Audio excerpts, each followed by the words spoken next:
Hello, good afternoon. Hi, my name's Simon Blanchard. I'm partner at Data Protection Network Associates. I'd like to welcome you to this webinar from the Data Protection Network, sponsored by Extero. Thank you very much to Extero.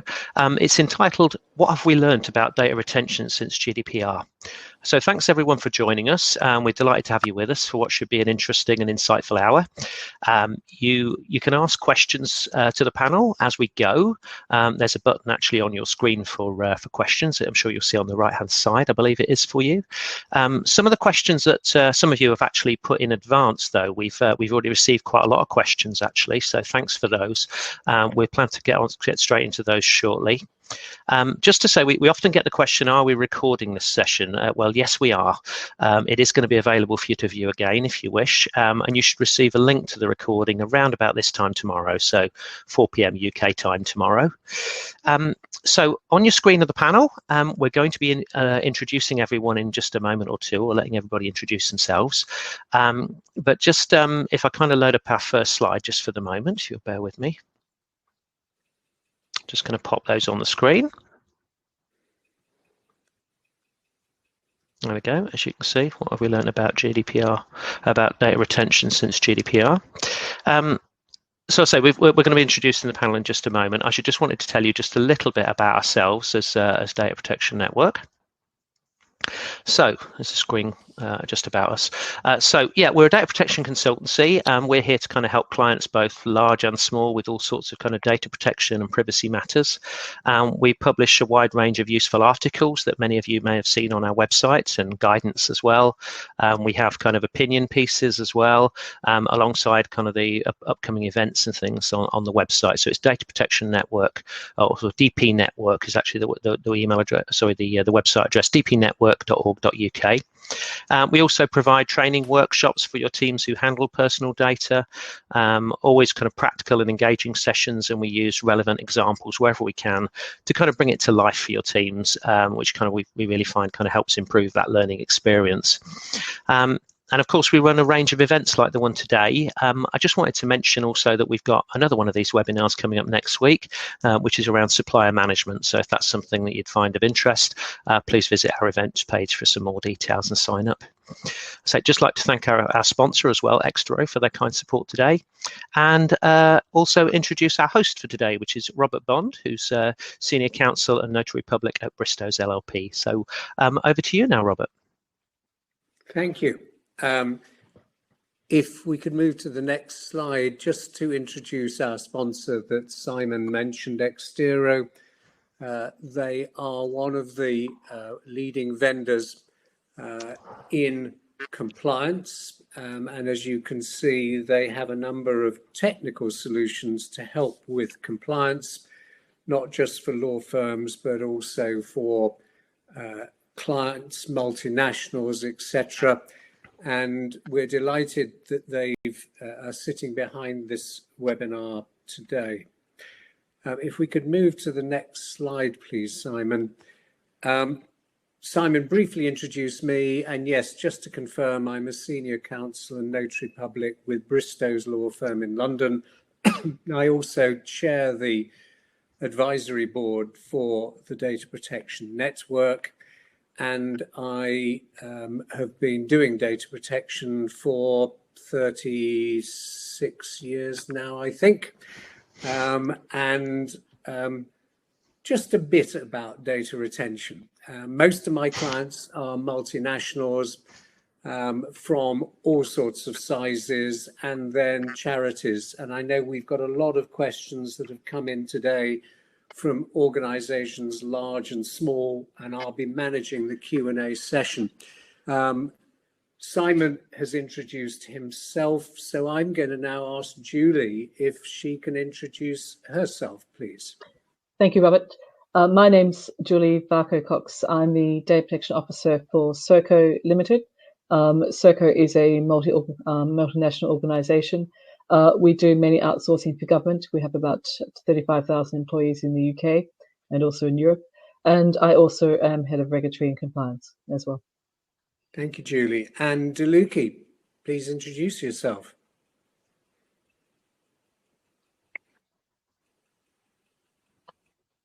Thank you, Robert. So I'm Jaliki Senrath. I'm Group DPO for Travelex. So again, another multinational organisation, about 8,000 to 9,000 employees worldwide. So my team manages data protection and also data retention as well.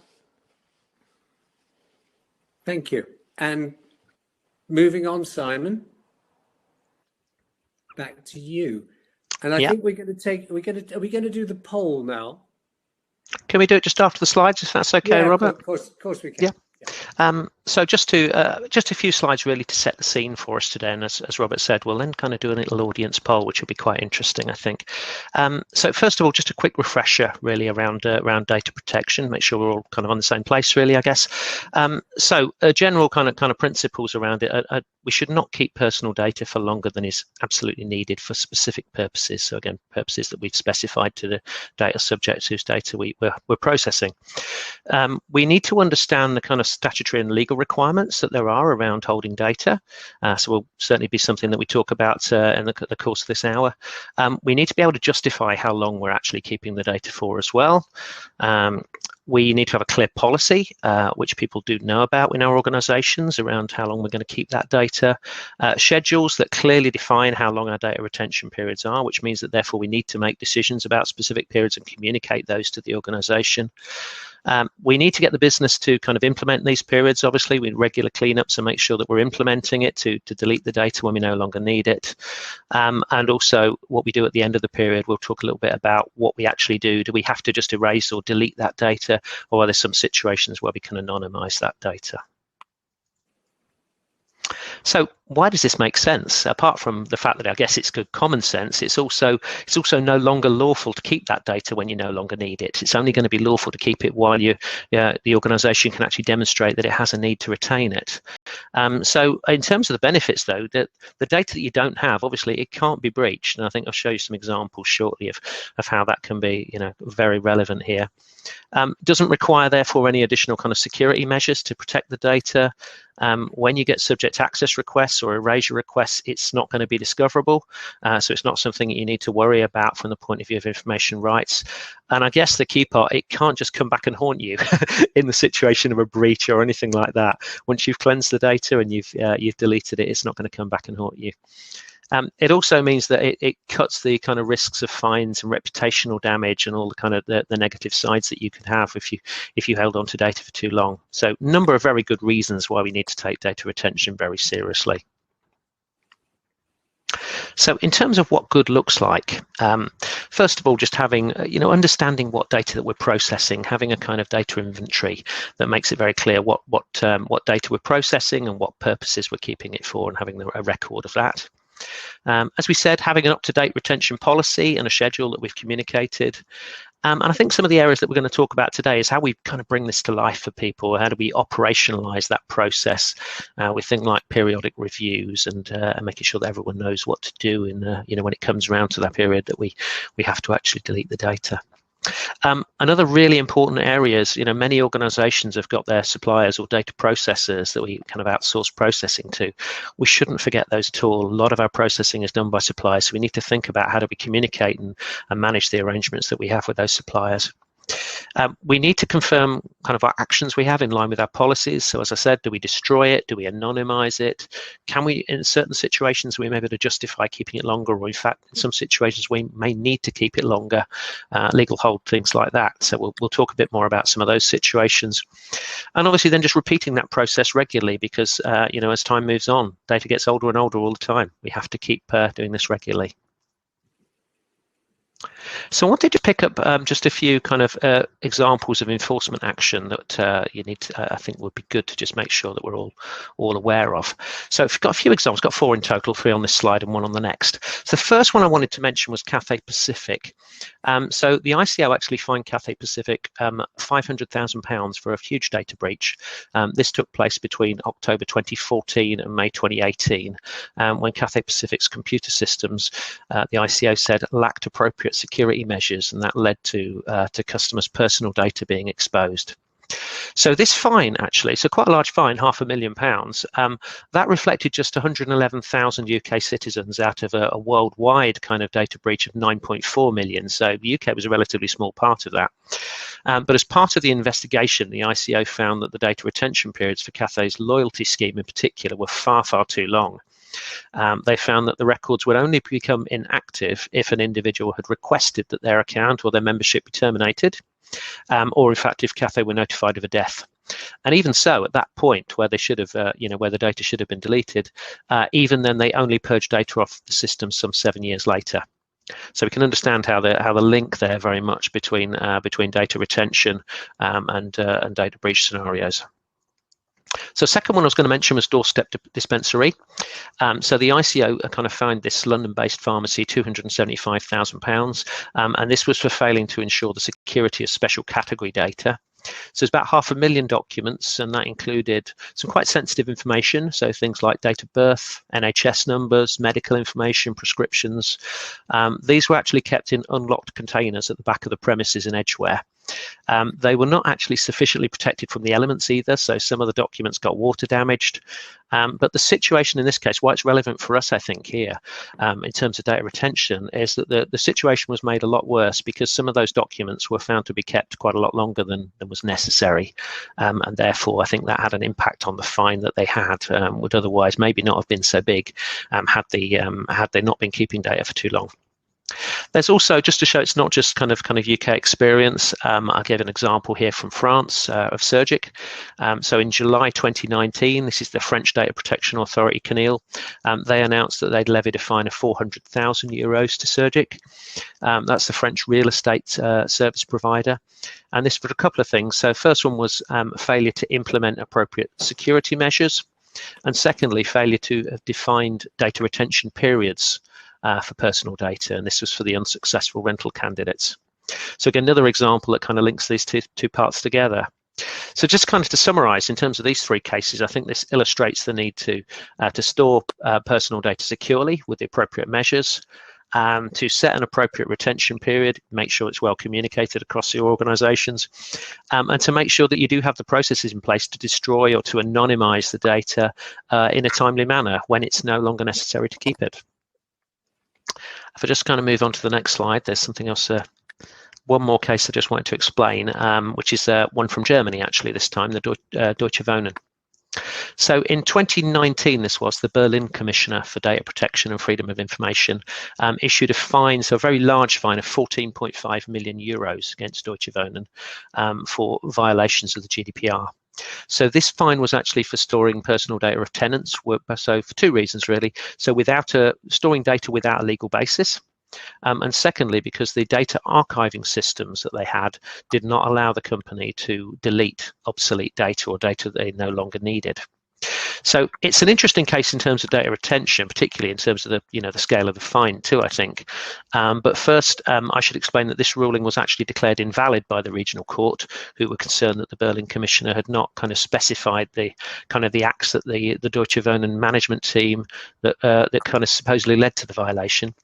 The regional court concluded that they closed the proceedings, stating that the decision was invalid because it wasn't sufficiently substantiated. However, the Berlin Commissioner for Data Protection, that's Maya Smolczyk, I think her name is, she responded to say that to ask the Public Prosecutor's Office to file an appeal against this decision to the higher regional court. So I think this one's kind of still in play. I understand it's currently with the Public Prosecutor's Office to decide whether to proceed or not. So the main reason I think really for mentioning this, other than the fact the scale of the fine that was considered in this case, I think is I wanted to mention some of the words here that you've got on the slide here that Maya Smolczyk said. So I'll just read these out for us. So sadly, in the course of our supervisory practice, we frequently come across, and I think quite a strong term here, data graveyards, like the one that we found at Deutsche Wohnen SC. The significance of such abuses, unfortunately, only becomes clear when those masses of hoarded data are stolen and abused, for example, due to cyber attacks. But even without such serious consequences, we're dealing with a flagrant violation of the principles of data protection, which are intended to protect people from precisely such risks. And the last line, I think, is a good, important one. I recommend to all data controllers that they check their archive systems for compatibility with the GDPR. Okay, so I thought that was worth raising in the context today. Okay, so this is the next bit is going to be the nuts and bolts, I guess, of what we talk about today. Then, how do we go about putting this into practice? How can we bring bring the business along with us? So yeah, bring them on a journey with us to manage data retention. So who needs to be involved? What kind of solutions do we have that can kind of help us from a technology point of view? What about our data processors? How do we make sure that the message is clear for them and make sure that they're actually destroying data when they need to? How do we handle retention for unstructured data? Because of course not all our data is in standardized formats. And why and when should we anonymize rather than destroy the data? Okay, so now we're on to the Q&A. I shall pass back to Robert. Yeah, and I wondered, thank you, Simon, if we can just launch the poll that we'd like everybody to respond to. We thought as a panel that it would be useful to get an idea from the attendees as to how you currently feel your organization is successfully implementing data retention periods and indeed addressing data deletion. So thank you. I can see as we're looking at the poll, everybody is completing it. I notice, oh goodness me, there's some people doing 100%. I am very impressed. I am very impressed. Yes. Although that's dropping now that I've just said that, everybody.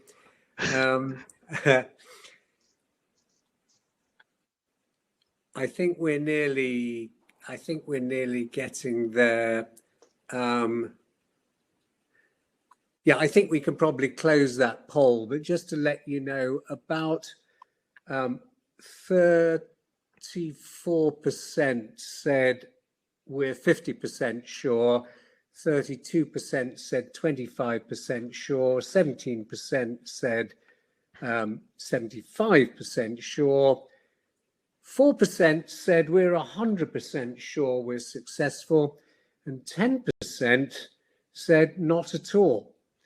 So there's one or two of you who are going to get absolutely nothing out of this next 45 minutes, but I think the majority of us are. So thank you for taking part in the poll. And I wanted now to move to the Q&A. And I think it would be useful to get the panel to give their own perspectives. And I'm going to start with Julie. You are a controller as an organization, but significantly a processor. It'd be really interesting to hear what your journey has been like in how you manage this process and how you meet the expectations of your customers. It's a very good question, actually. So Serco is we're primarily a government provider in supporting government, whether it's in prisons, hospitals, leisure centres. So we hold, and our prime customer, which is obviously the government, holds a lot of data. What we did is, and it's been an interesting journey because different parts of government and different parts of our customers have taken a bit longer than others. What we first did is we mapped the data which we held, and we then divided what we believe was actually customer data. So this is data which we manage on behalf of the customer versus what was Serco data. And that went down to our data inventories. And what we also did is we entered into contract change notices with each of our customers. And that was really our customers guiding us about what retention periods they had, particularly when we feed into some of their systems, because a lot of our customers have their own contract management system. And we also shared data inventories to ensure that each of us understood who was the data controller and processor of that data. And I'll be completely frank, so we always thought we would be primarily a data processor. But actually, when we spoke to customers, often they have different understanding or a different perspective on the operational how a data processor controller will be, and on the type of data as well. So a lot of data which is generated by the customer they're the data controller, you follow their retention periods, and certainly where we are also a controller, this is where we generate some of the data and we have professionalisms and things, then we will follow their retention periods, but also it's in our corporate systems and things, making follow our similar retentions there. I think as a processor, our conversations really have got more and more into speaking to the DPOs of our customers and understanding their contract retention periods. I think we have also been very clear, particularly when we're bidding, that we understand what the retention schedules are of our customers. And even when we put a solution in with the customer, we, as part of the DPIA process, we ask them for their DPIA and we ask them for what retention periods will be, how long we keep the data, and what the information may be.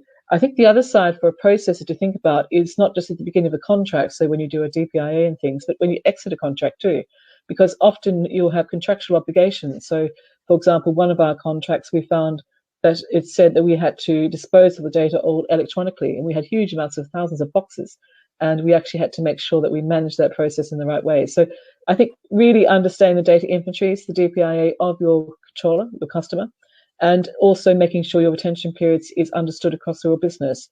But even when you exit contracts, it's part of the exit plan and the exit strategy as well.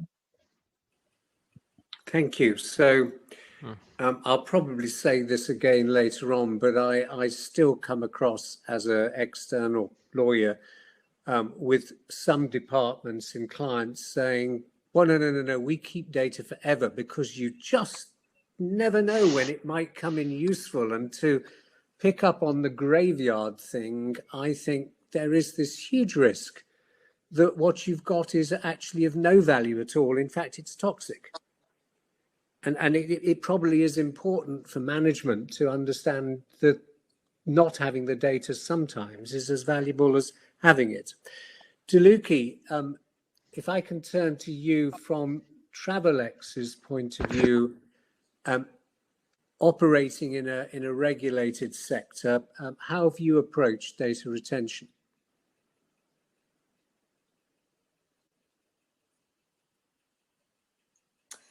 Yeah, so I mean, we've taken actually a very different approach to Serco. So Travelex, I should explain, is a foreign exchange provider, and we're actually business to consumer, business to business, and business to consumer.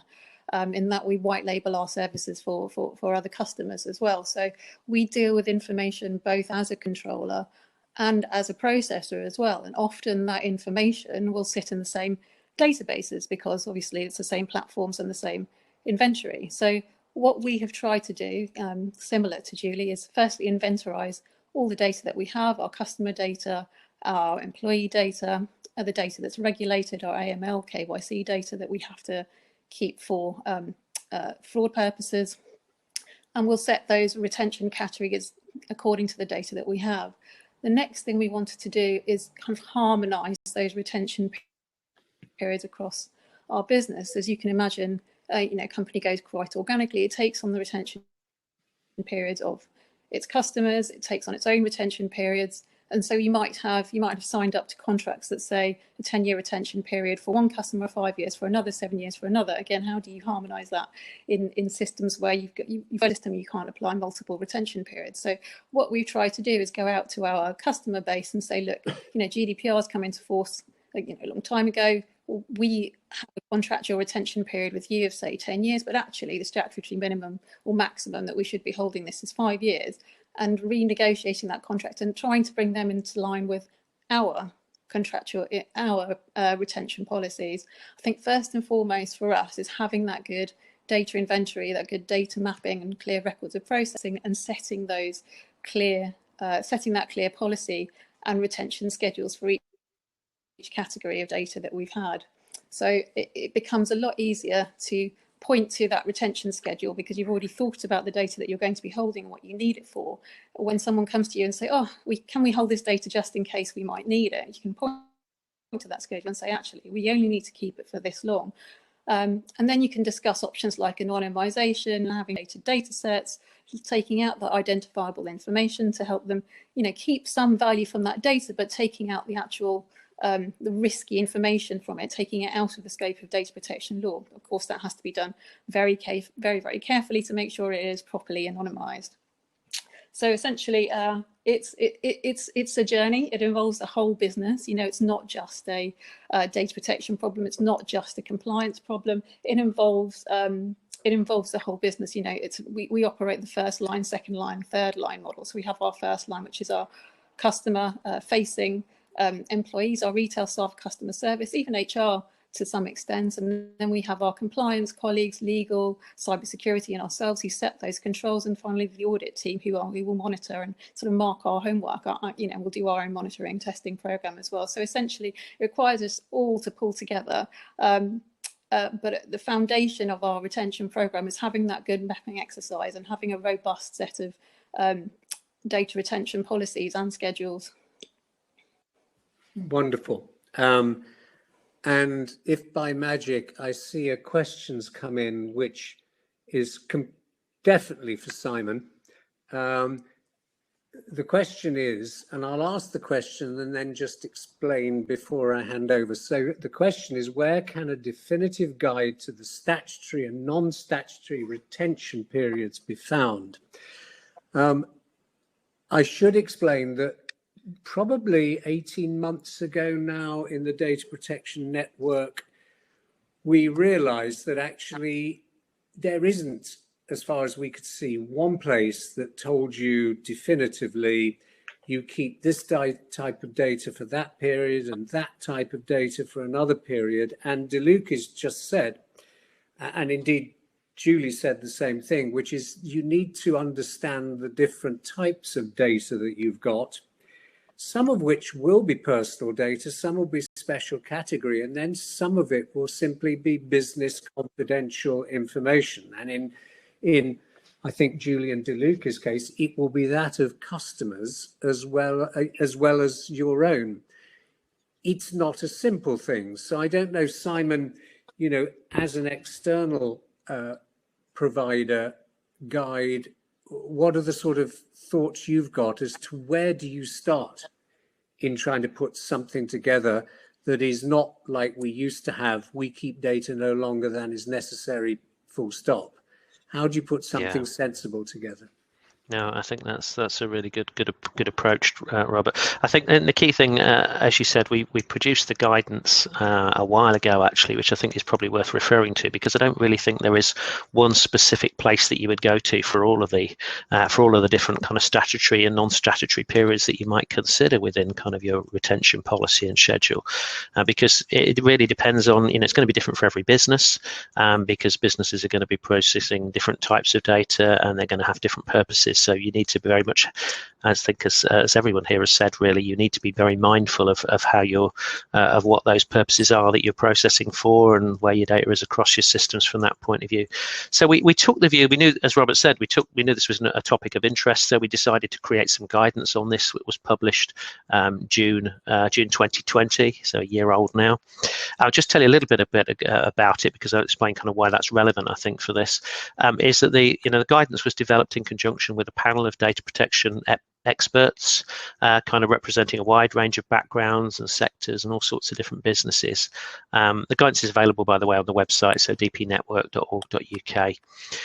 So we wanted to kind of tackle the whole area around kind of data retention and provide some useful kind of tips and techniques and approaches and things like that on how you go about it, which are things that we'll talk about today. But particularly in there with reference to the kind of key statutory periods, particularly, I guess, for businesses that are processing UK data, you'll see that did include quite a number of appendices in there that covered kind of the most relevant statutory periods for a range of common purposes. So, for example, employee records, company records, marketing records, etc., etc.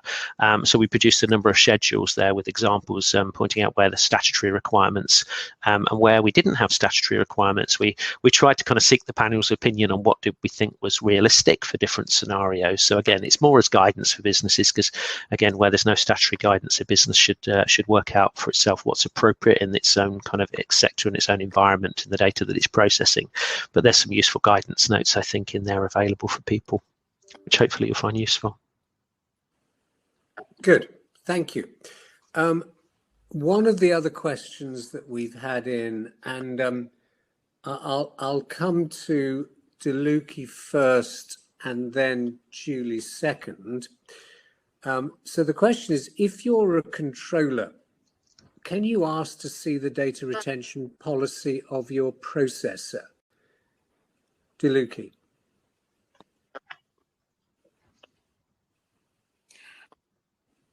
Well, you can certainly ask. I mean, there's no harm asking, of course. They might say yes, but it's very unlikely, as every policies are internal documents, and we all want to keep them confidential. So, I mean, like I said, we're both a controller and a processor as well for different clients. And our customers will often ask to see our policy in full. I don't think I've ever shared a full policy.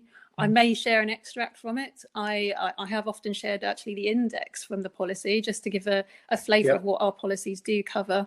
And sometimes we will talk through the scope of our policies, maybe on a video call or in person audit.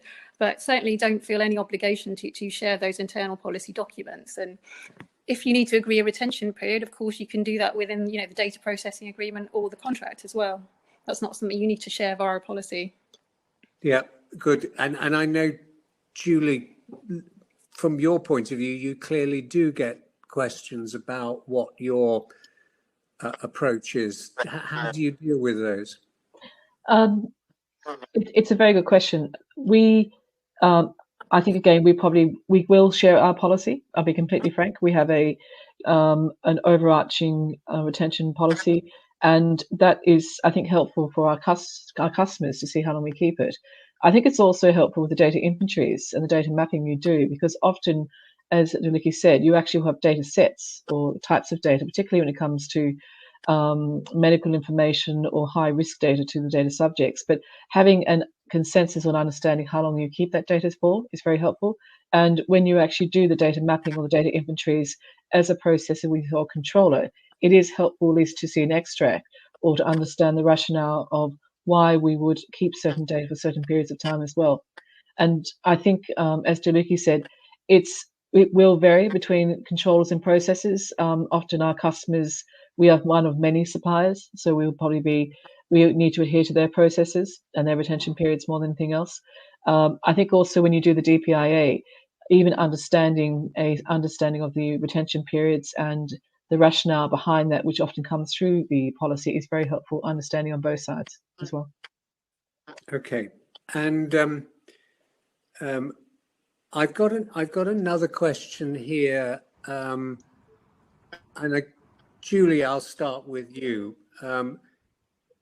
What practical methods have you used to engage your staff with retention and the policy when, frankly, they've got their focus on other things? How do you get the buy-in from the various parts of the business? It is a journey. The way we operate in Serco, the way we've set it up, is we have what we call data protection champions, and these are people who have a full-time job, but part of that role will be to be the data protection lead in their contract, and we call it a contract because it will be like a prison, it will be a hospital, and their role is to work with that part of the business to be compliant with GDPR, and that will include the data mapping. They need to keep that up to date. It will also to include the awareness about the importance of the data retention processes and to be a go-to point. And we find by having 200 people, which right across Serco in those roles, allows us to have that voice into why it's so important as well. I think the other thing is there is always a business case of why you should have good governance, good data governance, which does include the data schedules you have and how you apply that. I'm sure many of us have actually had data breaches over the course of the last 3 years. Cyber attacks particularly are becoming more prominent.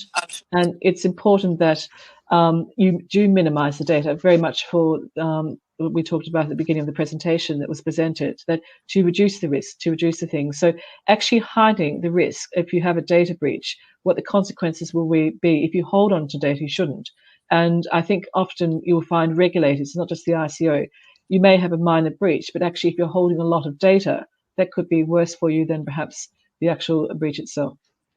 Yeah, and I think we might have talked about this when we were planning, but I remember pre-GDPR that the ICO was investigating a breach by an online travel agency who were hacked, not their fault, but they were.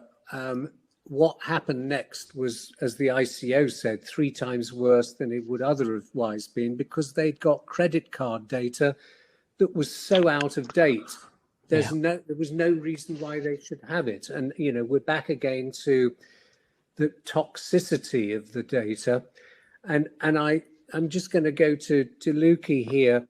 Again, how do you engage the staff with the compliance side of the policy? Are there sort of any lessons learned that you use like a big stick with staff?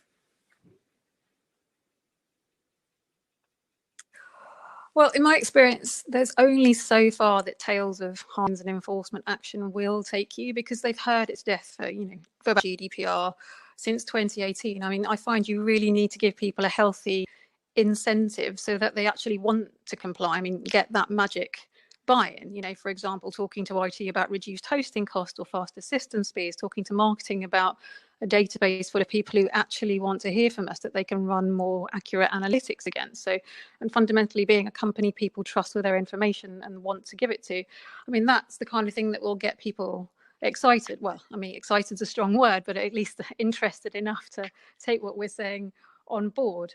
So carrot over stick all the way. And I think, we've done something very similar to Serco in that we have data owners in each department. So they're ultimately responsible for managing the data that their function uses. They're responsible for completing our records of processing, ensuring their data is deleted in line with our data deletion program. And fundamentally, they have that accountability. We found as well that having a forum, a specific forum, whether that be in an existing committee or an IT risk committee or a standalone data risk committee, so a forum that they have to report into amongst their peers and the rest of the business to talk about how things are going in terms of their data management. That tends to bring it to the front of their mind as well when they're talking through when we have some things we need to execute, like data deletion as well. So fundamentally, getting that buy-in, having a healthy incentive and accountability as well. Okay, thank you. And from my point of view, I've always seen this is a work in process. It's a living, breathing document in just the same way as your record of processing activities is.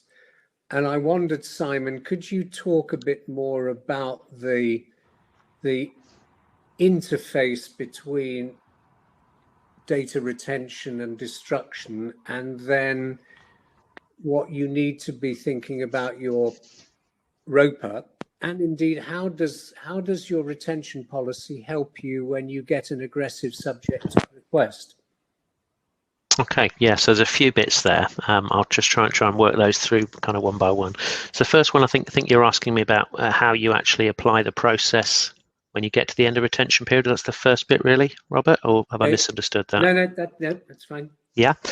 So the first bit, I think, is having a regular process that identifies the data that has reached that period. So that is completely reliant on you understanding the data in the first place, the data that you have, which systems it's on, and therefore how long you've held it already. And knowing when it's reaching the period that you've identified. So that will require some support from, I think, your IT guys, but I think very much as both Julie and DeLucia have said, having some local ownership of that as well. So I think the concept of having, your data owners or data champions, however you manage that kind of getting your accountability across the organization, getting people involved is really important at the time that you then bring in your kind of regular process that identifies, so what records have we got now that are coming up to the end of their retention period. I think the next step then is to identify, well, are we ready to delete it or anonymize it, or whatever, or do we in fact need to keep it longer? So you might have situations, for example, of legal hold that you need to bear in mind, where in fact you've got a legal necessity, a legal requirement to keep it longer in certain situations. So it's being able to, again, check back with the business owners, how you manage that locally. So let's imagine it's employment data, for example, checking with the your owners in the employment areas to whether you do any of that data needs to be retained specifically any longer. And then you get to the point of that decision. And I think, just to answer, I think you asked, Robert, the question around whether you should erase the data or whether you could anonymize the data.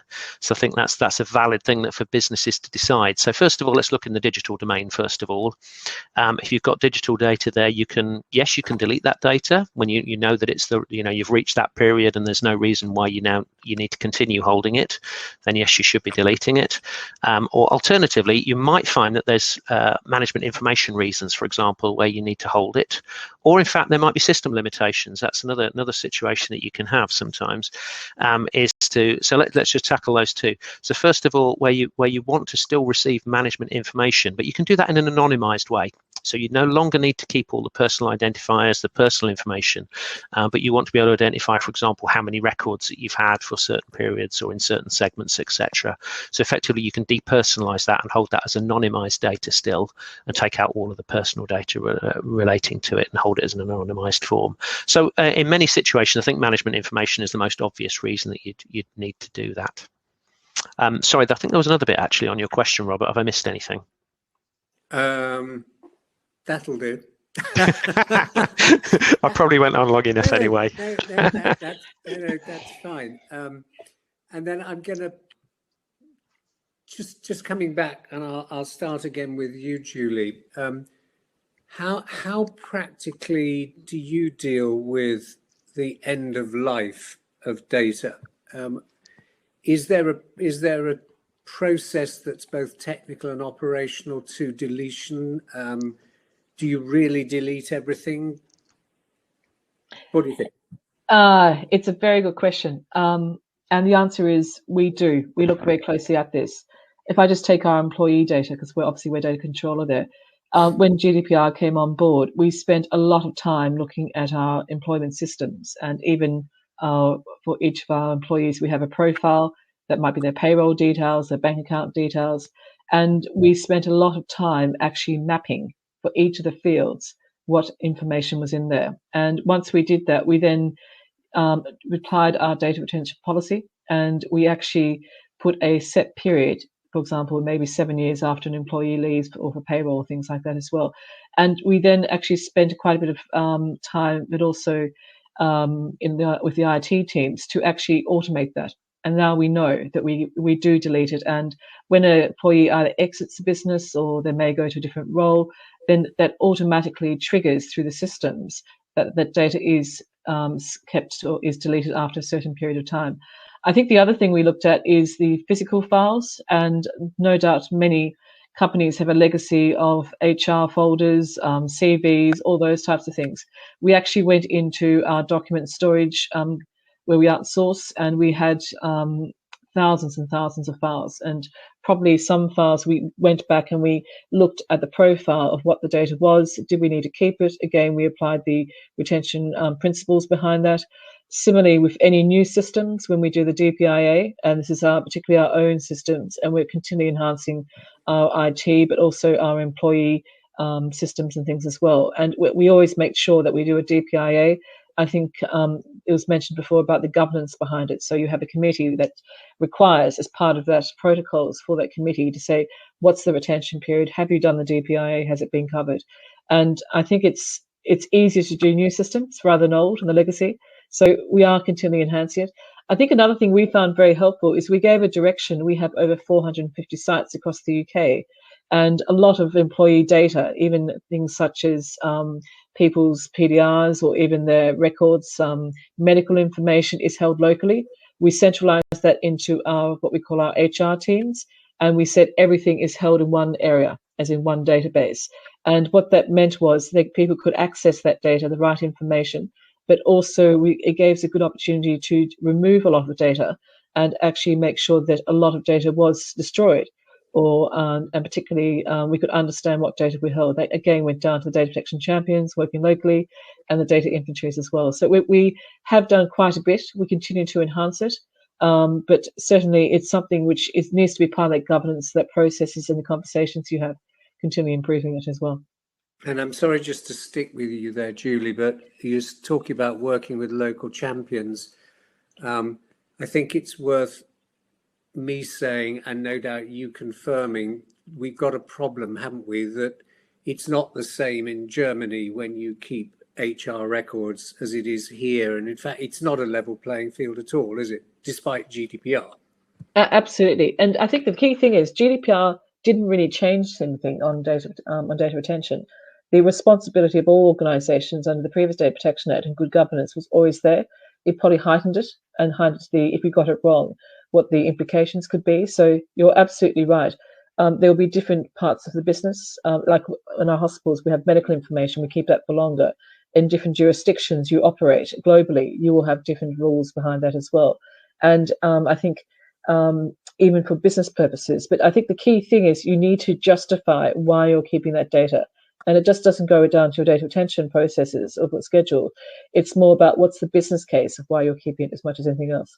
Yeah, I think, and just out of interest, do you tend to have an overarching policy and then schedules for the different jurisdictions and the different categories, etc.? How do you bind it together? Yes, so the overarching policy we have is a group policy. Each of our divisions, which is more the countries, they then have their own local policies. We then have specialized policies. So we've created an employee retention policy, which is purely for our HR data.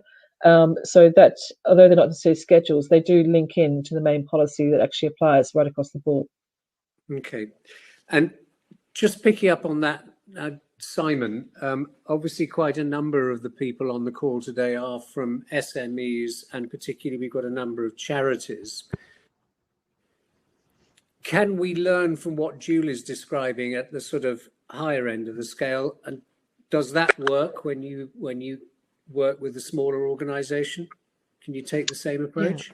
Yeah, I think to some degree, yeah. I think the principles that Julie's been describing are still really important there. That you've got to understand kind of the reasons that you're keeping it and the rationale behind it, and have a policy, let's say, that is overriding and guides it. I think you should still work from that point of view.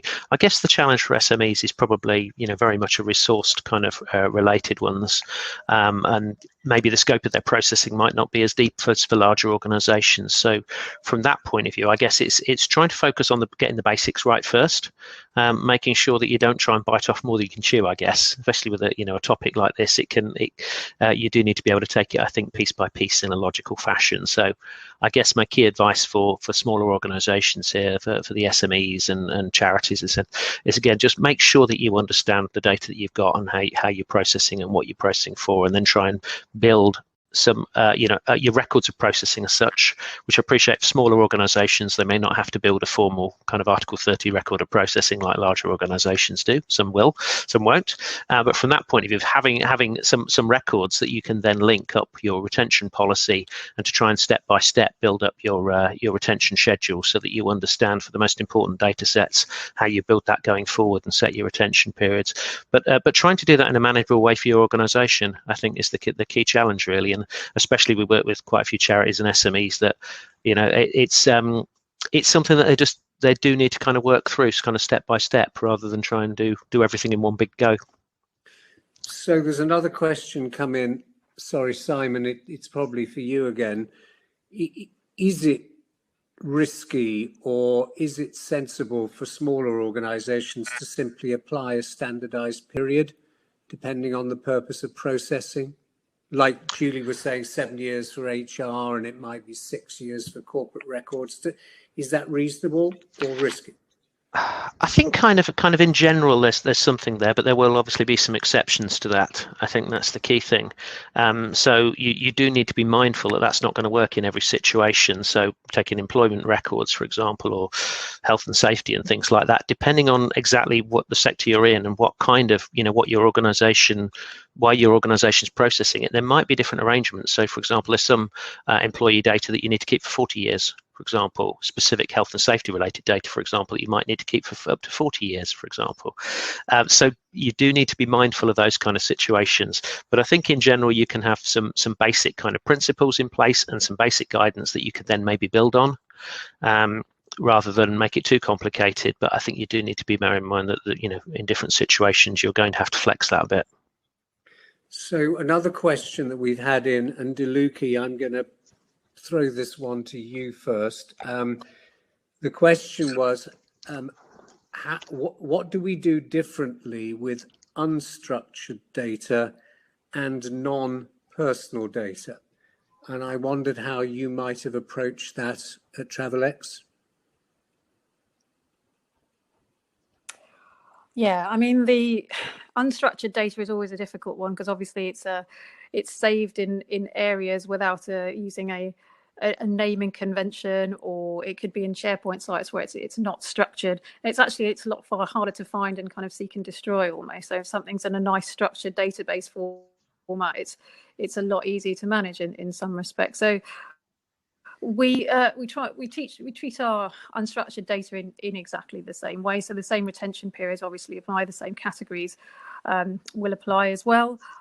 What we've tended to do is zero in on those departments we know that are going to have a lot of unstructured data, and that tends to be, certainly for us, HR, and most of that unstructured data, that people data, will be in shared drives, it will be in people's emails. So a lot of that purging, it can't be automated. So it'll have to be things like manual guidance that's sent out to via our HR colleagues that say, you know, look for these particular types of documents in your inboxes. If you've got CVs, if you've got CVs for candidates that are unsuccessful, you need to delete them after X months. If you've got people's records or performance reviews, you need to be storing them in Workday. And just we run that at least every 6 months to ensure people are filing their documents in the right places. So it's something we very much have to stay on top of. In fact, even more so, I find, than our structured databases, because for those, we can kind of almost hand the IT team and say, you know, apply our data retention controls, apply those purge controls, automate as much as you can. But for unstructured, they have to be a lot more kind of manual in your approach. So it does take a lot of work. And just my question, have you found that the other challenge recently has been the working from home and the remote working? Is that making it harder for you, DeLucchi? Actually, no, because, you know, we're predominantly using Microsoft Teams now. So we've got some quite strict controls around how Microsoft Teams is used and how we create documents, store documents, and give those access controls. It's made it a lot more easy for us to build in good data protection practices, because everybody has to operate now in the same way. It was actually a lot harder when we were working in an office environment, because people would tend to do things in their own ways, and, you know, make lots of paper copies of things and store them in places perhaps they shouldn't. So actually we found it a much easier to instill good behaviours while working remotely. Okay. One of the other, there was a third question that Simon didn't answer, which I am going to throw back, but I'll start with Julie because it applies to all of us. Have you found that there have been instances where a good retention policy has enabled you to rebut a right of erasure request? Have you had a situation like that? That's a good question. Simon, you should have asked. Sorry. Look, a right of erasure, a good retention policy, a right of erasure. To be honest, I'm not sure I have. And the reason for that is because if you keep the data you justify why you keep the data. And if somebody has, and sometimes we get this in our leisure centres where people are asking, they may owe money on their membership and they say, can you raise my data? Or there may be reasons, and if you justify under your retention policy why you keep the data, very often the right of erasure won't apply, if that makes sense. Yeah. Yes, and I don't actually think that the right of erasure, we do get some, but not a lot. But provided you've got good data governance and good data retention, you should be justifying why you're keeping that data. And the right of erasure may not apply a lot to the data you're holding. Is probably my answer. Yeah, no, and it's not a trick question, but I certainly have had a number of instances where we've had, weaponized subject requests, where clearly somebody wants their data erased, and that is their absolute right. And you have to say, unfortunately, anti-money laundering regulations means it isn't. Yeah. So it's the point is you need to know the other laws that support why Correct. you're keeping data. Yeah. And sorry, it may and also... I was going to say, and Simon, can you confirm that? Yep, I think, yeah, good point, Robert. I think that's absolutely it. That in different situations, there'll be different reasons why you might need to keep data. And that's the challenge, I guess, for organisations, to be mindful of those different situations, like anti-money laundering legislations and things like that. There may be reasons why you need to keep it. And at the time you get an erasure request, you've got to consider that. But equally, a request for erasure must be completely in line with your data retention policy anyway. So effectively, you should only be holding data up to the point it's no longer necessary. So therefore, kind of, if you look against your policy, you're going to know the answer to your erasure request, I guess, providing your policy's right and you're doing things in the right way. In theory, you shouldn't get too many problems with erasure requests, in theory. True. I mean, it's interesting, as wearing my hat as a notary public, the law requires me to keep public documents forever. Which then brings its own challenges as to how you store those documents and on what system, and whether in 100 years you'll be able to get hold of it. Or do you print them all off and stick them in the top of the garage? Hopefully not a leaky garage, Robert. We're coming up towards the end of the hour, and I know, and I apologize to everybody who've sent in questions that we haven't touched on as many as we could have done. But Simon flagged up the DPN guidance, which I think is still extremely useful. So please do go and look at that. I'm sure that, if you've got further questions, if you want to send those in to the DPN, we can get back to you. Before I hand back over to Simon to close this, I just wondered, Deluki, if you'd got any sort of closing thoughts that you wanted to add, anything that you didn't get a chance to say?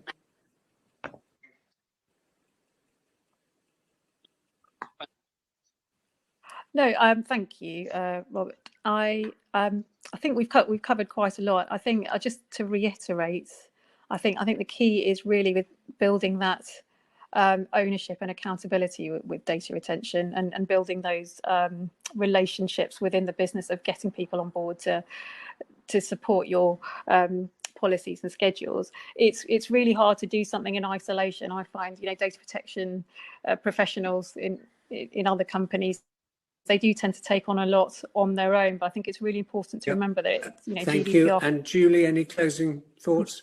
No, I think is a whole business exercise. I think the key thing is the data retention, the data mapping, the DPIAs, and your retention policy. If you apply those three well, you have a good starting point. Thank you. Okay, and Simon, I'll leave you to say your few words, and then I'll take over from me. Thank you. Okay, yeah, great. Just want to say a massive thank you to everyone. Thank you, Robert. Thank you, Julie, and thanks to Deluki too. Big thanks also just to say to our sponsors, Xtero, for their kind support, and of course thanks again very much. We couldn't have these events without yourselves in the audience for joining us today and giving us some fantastic questions. Hopefully hopefully it's been useful and interesting for you. I'm sorry to those that we didn't manage to quite get to today. We've only got a limited hour to do that, but thank you very much. Don't forget, as I said, if you'd like to listen again, you'll get an email in about a day's time. That email that will tell you about the recording. You'll be able to link through and view that again if you'd like to. And finally, we've got another webinar coming up in a week's time, as I said, or just over a week's time, on supplier management. So that's on the events page if you wanted to look at that. That's all from me. So thank you very much and goodbye. See you again. Goodbye. Take care, everyone. Bye.